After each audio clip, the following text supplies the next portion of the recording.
आज हम लोग भारत के सभी वायसराय के बारे में जानते हैं। तो ये लॉर्ड कैनिंग हो गया, यहाँ पर ये लॉर्ड कैनिंग देख रहे हैं, ये महारानी विक्टोरिया हो गया। इसके समय में क्या क्या सा काम हुआ था उसको देखेंगे। तो ये भारत का प्रथम वायसराय था।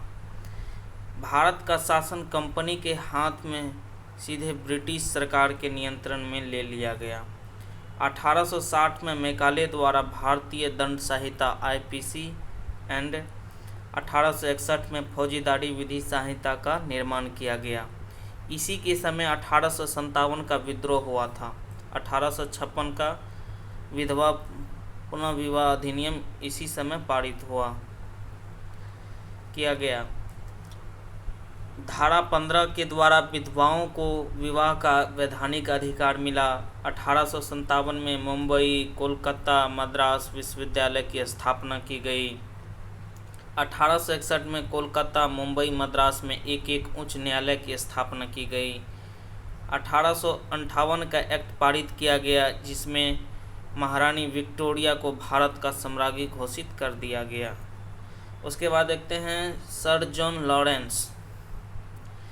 तो इसे हस्तक्षेप नीति रिंग फेंस का जनक माना जाता है। इसने अकाल आयोग की गठन किया था। इसने 1865 में भारत और यूरोप के बीच प्रथम समुद्री टेलीग्राफ सेवा की शुरुआत की थी। अब देखते हैं लॉर्ड मेयो। तो इसे भारत का वित्तीय विकेंद्रीकरण का जनक माना जाता है। इसने अजमेर में मेयो कॉलेज की स्थापना की। 1871 में भारत में प्रथम जनगणना इसी के समय हुई। इसके समय भारत सांख्यिकी सर्वेक्षण की स्थापना हुई। इसने 1872 में एक कृषि विभाग की स्थापना की।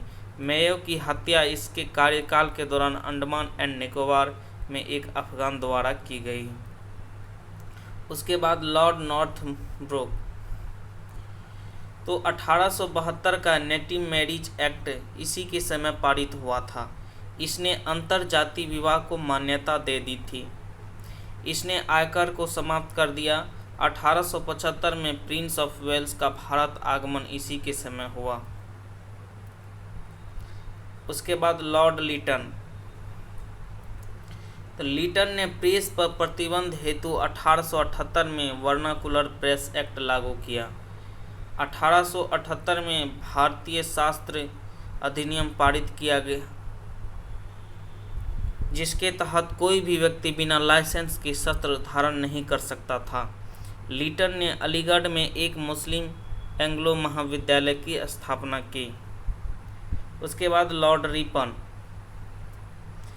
तो इसने सन 1881 में सर्वप्रथम नियमित जनसंख्या करवाई।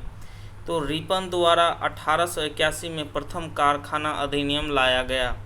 रिपन ने सर्वप्रथम समाचार पत्रों की स्वतंत्रता को बहाल करते हुए 1882 में वर्नाकुलर प्रेस एक्ट को समाप्त कर दिया।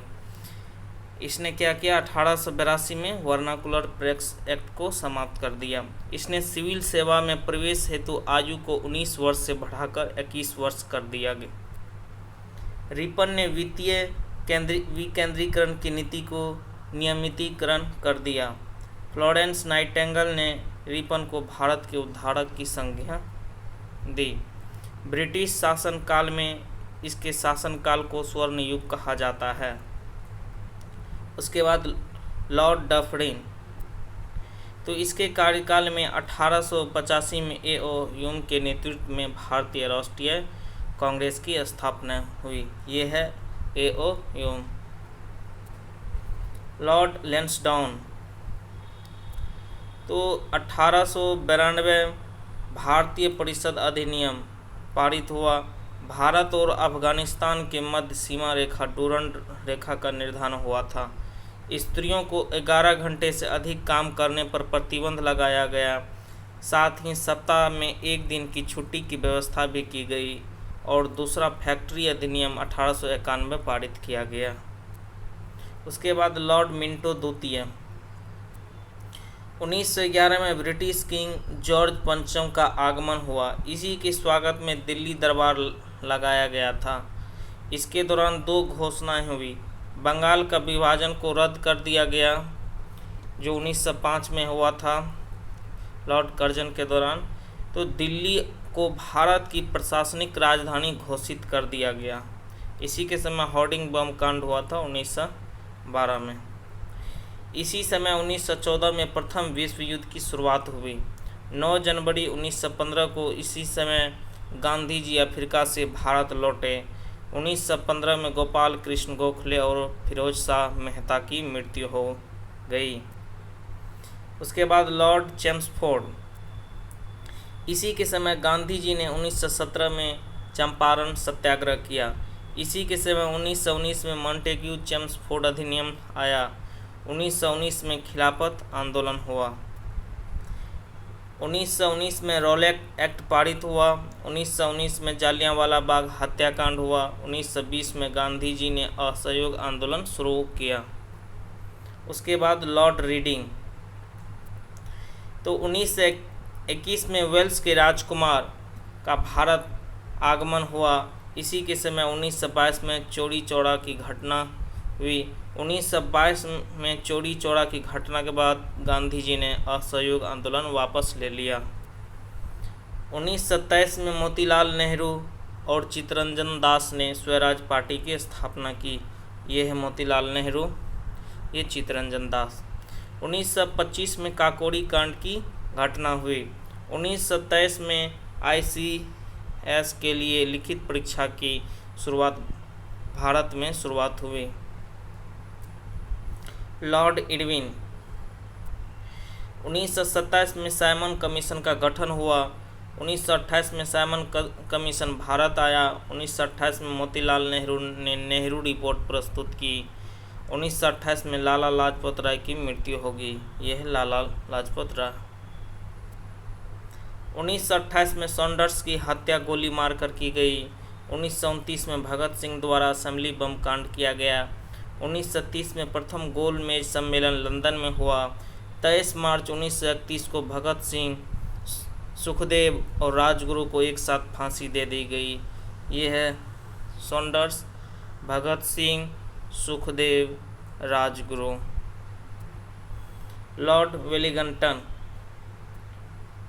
तो 1931 द्वितीय गोलमेज सम्मेलन और 1932 में तृतीय गोलमेज सम्मेलन लंदन में हुआ था। इसी के समय 1932 में गांधी जी और भीमराव अंबेडकर जी के बीच पूना एक्ट हुआ। ये गांधी जी और भीमराव अंबेडकर। 1933 में चौधरी रहमत अली ने पाकिस्तान शब्द दिया। ये है चौधरी रहमत अली। 1935 में गवर्नमेंट ऑफ इंडिया एक्ट पारित किया गया। इसी के समय 1927 में शारदा एक्ट पारित हुआ, जिसमें शादी के लिए लड़की की उम्र 14 वर्ष और लड़के की आयु 18 वर्ष कर दी गई। Lord Linlithgow. तो द्वितीय विश्व युद्ध की शुरुआत हुई। ब्रिटिश सरकार ने बिना पूछे भारतीयों को युद्ध में शामिल कर दिया, जिसके कारण कांग्रेस मंत्रिमंडल ने इस्तीफा दे दिया। मुस्लिम लीग ने मुक्ति दिवस के रूप में मनाया। 1937 में प्रांतों में प्रथम निर्वाचन हुआ। 1939 में सुभाष चंद्र बोस द्वारा फॉरवर्ड ब्लॉक पार्टी की स्थापना की गई। यह है सुभाष चंद्र बोस। 1940 में अंग्रेजों द्वारा अगस्त प्रस्ताव भेजा गया। 1940 में व्यक्तिगत सत्याग्रह की शुरुआत हुई। 1942 में क्रिप्स मिशन आया। 1942 में ही भारत छोड़ो आंदोलन का शुरू हुआ। 1943 में रंगून पर सुभाष चंद्र बोस ने गांधी जी को राष्ट्रपिता से संबोधित किया। राष्ट्रपिता सुभाष चंद्र बोस।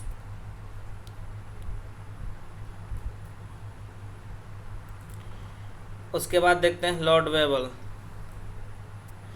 तो 1945 में अमेरिका ने जापान पर परमाणु बम गिराया। 24 अक्टूबर 1945 को UNO संयुक्त राष्ट्र का गठन हुआ।